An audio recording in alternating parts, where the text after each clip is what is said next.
Hey guys, this is Dr. Clark, and today I want to talk to you guys about ethnocentrism. I've actually experienced this, so I wanted to contribute my thoughts on the topic. Now, ethnocentrism is a belief that your own ethnic group is superior to another's. Put another way, it would be the belief that the way we do things in America is more superior to others.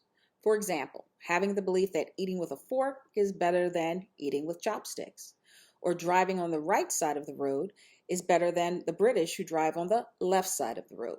You'll often hear Americans say that British people drive on the wrong side of the road. That would be an ethnocentric statement. Now, my husband and I have traveled extensively throughout the world. On my first trip to China, I had an experience of ethnocentrism that I'll share with you guys.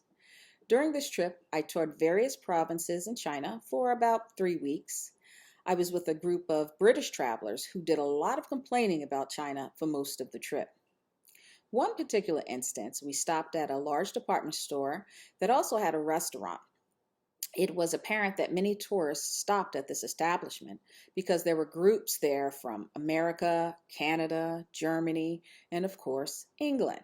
So I had to use the toilet before eating, and I went and stood in a line of about 8 Canadian women. I was at the end of the line, and the two women in front of me said that I could go ahead of them because they were waiting for the proper Canadian toilet. The Canadian toilet was the porcelain bowl that most Westerners are used to, like what you and I have in our bathrooms.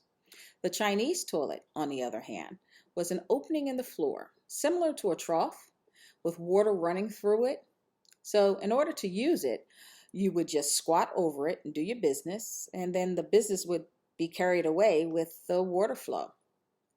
Now, when I travel abroad, I like to have the full cultural experience of wherever I go. So, I cut through the line and I used the Chinese toilet, washed my hands, and went to eat my lunch.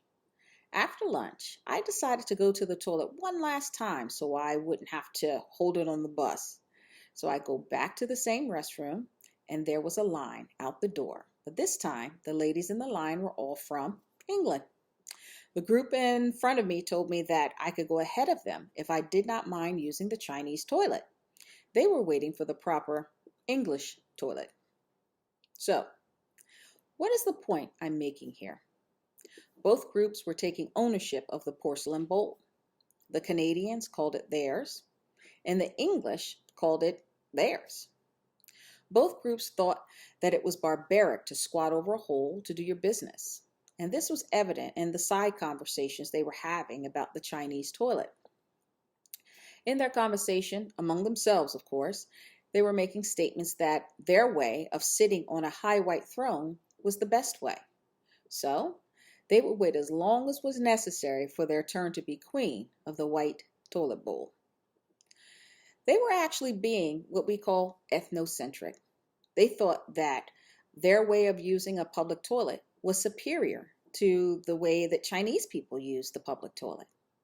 Now, I have been to many countries, to include most European countries, India, Japan, and of course, I live in America.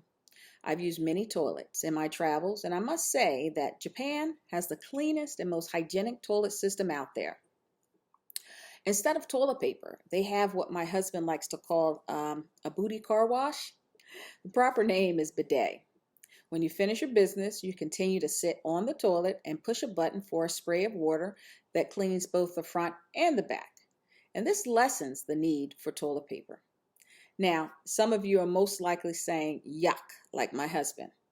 But remember, in this class, we ask that you employ your sociological imagination.